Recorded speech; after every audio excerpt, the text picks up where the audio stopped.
Are you going to football today? Written by David Hall and recorded and edited by Jeff Pickering. Mickey calls and asked if I'm going to football with him and Dave. Let's sort this out from the start. I'm David. Dave is Dave, so there's no confusion. Yes, I reply. OK, I'll pick you up at 2 p.m. Cheers, see you then. I decide to skip lunch to allow for match day treats. It's another big one today. Last match of the season. We're just in the relegation zone and playing the team above us. We're 1 point behind, so a win will keep us up. 2 p.m. comes. Doot. That's Mickey, love. I'm off. See you later. OK, are you having a beer after the game? Yes, just the one. I'll be home just after 6. Say hello to the lads for me. Hope it goes well. Stop. Let's get another thing cleared up. To quote the comedian Mickey Flanagan, no relation to our Mickey. As men, we don't say hello for you. Sorry to break the news, but it just doesn't happen. As soon as we're in the car, we start to pick today's side. We're good like that. We like to help the manager. We pick 2 or 3 players, but leave the rest until we see them warming up. We get to the ground, park the car, then to the turnstiles. I love the clunking sound they make. It's never changed. When I was younger, 17 or 18, I was an Arsenal fan and went every week. The sound of those turnstiles was the same then as it is now. Mickey and Dave go into another gate as they have season tickets, so I tell them it's my turn to buy the food and drink and I'll meet them at our usual place. This is something else that I don't understand. What is it that other people don't get? Every time we go to football, we stand in the same place, opposite the players' tunnel, on the halfway line. It's our spot, end of, and that's all there is to it. So just don't stand there. What shall I get the boys today? If I turn left, I'll get pasties, sandwiches and cold drinks. If I go right, it's burgers, hot dogs, chips and hot drinks. Left or right. The smell of fried onions always does it. It's right.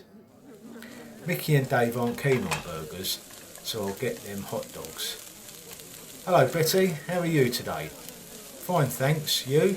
Yes, very well. How's the wife? Yes, she's very well too, thanks. I've been very well behaved this week, so I've been allowed out. I don't believe you've ever been well behaved, says Betty. What can I get you? Can I have 2 hot dogs with onions, 1 cheeseburger with onions, 2 portions of chips, 2 teas and a coffee? A few minutes later, my order is ready. Betty gives me it in a small box with the food and the drink, and reminds me that the sauce, mustard, vinegar and salt is at the end of the counter. The next challenge is who likes what. Mustard on the 2 hot dogs, no sugar in Dave's tea, 2 sugars in Mickey's coffee, that's them sorted. Tomato sauce on my burger, salt and vinegar on the chips, and no sugar in my tea. I find the lads and we make ourselves comfortable to eat and drink. The chips are for sharing, so they stay in the box. All fed and watered, the players are now on the pitch warming up. As I mentioned earlier, we like to help out the manager with his team selection. He's moving well. He looks uncomfortable to me. He's not fit. Oh, the experts we are. Mickey played a very good level of football in his day. Me, not too bad. Dave never played. Too busy working. That's why he's got the nice car and we don't. We select our 11 and wait for the team to be announced over the tannoy. The announcement comes and hey, we say not too shabby, 7 out of 11. At managers listening, the players enter the arena. We introduce ourselves to the linesman, aka Lino. and respectfully remind him that we are the third match official, the TMO, and that our shouts are the right decisions to be made. Most of the time, the linesmen laugh.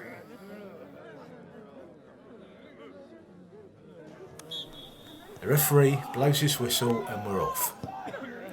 The opposition had kick-off and the ball goes all the way back to their keeper. It's a very tense start by both teams, as you would expect. Lots of stray passes and poor tackles as the tension builds up. Suddenly, the opponent starts to put a few passes together and they're looking dangerous and pushing us back, keeping us in our own half. We can't get the ball clear. A fierce shot comes in and hits the outside of the post. Goal kick, we shout. Lino and the referee are listening and a goal kick is given. Phew, we can breathe again. No sooner do we take a long sigh and the ball is straight back into our half. A long ball over the top. Offside! We shout, but Lino's not listening this time. No! Play carries on and the forward is one-on-one with the keeper. He dummies left and the keeper goes down to ground and he moves to the right.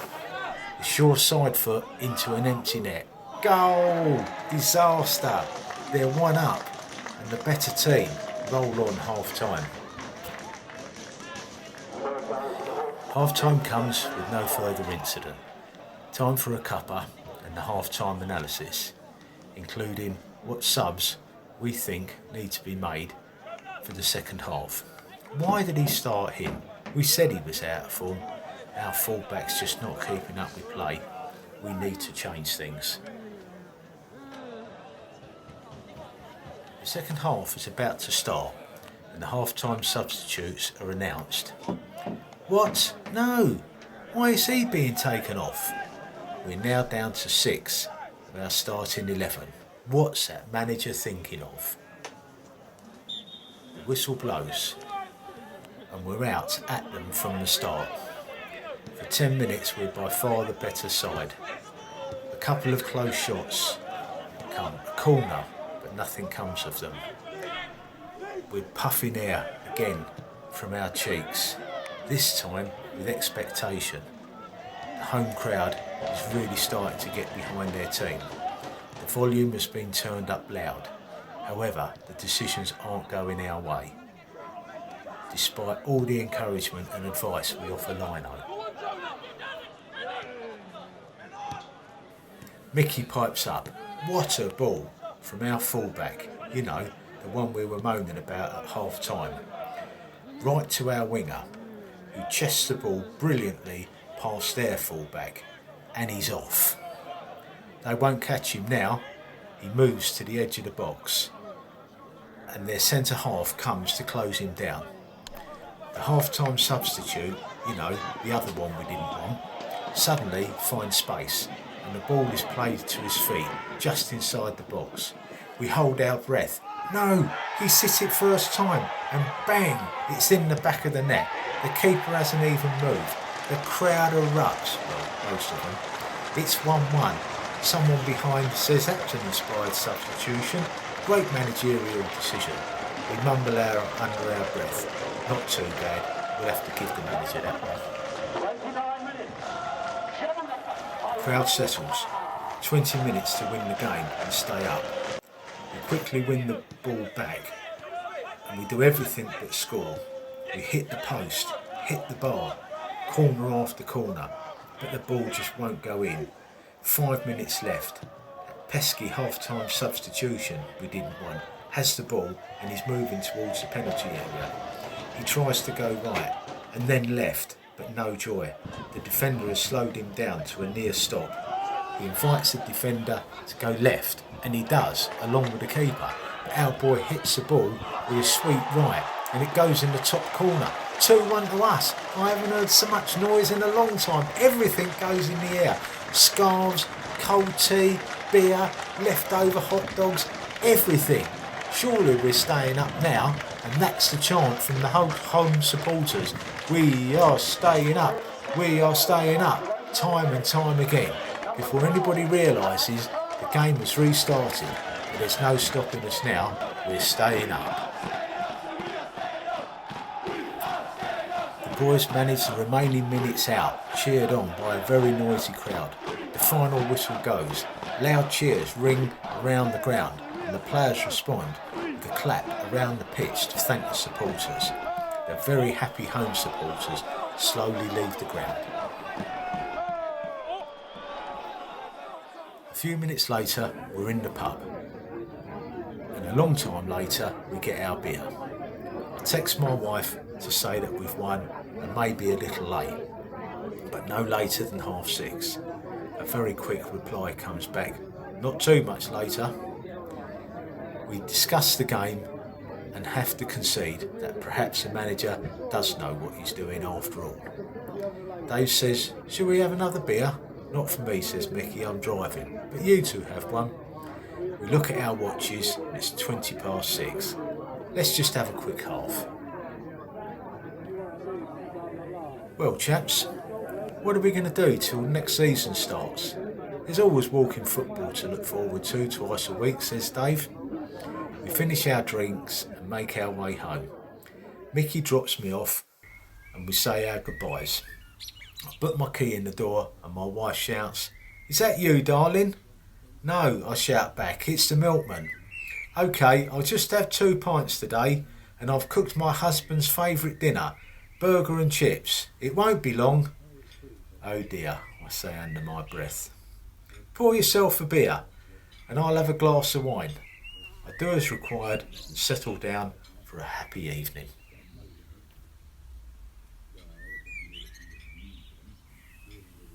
Football fact or fiction?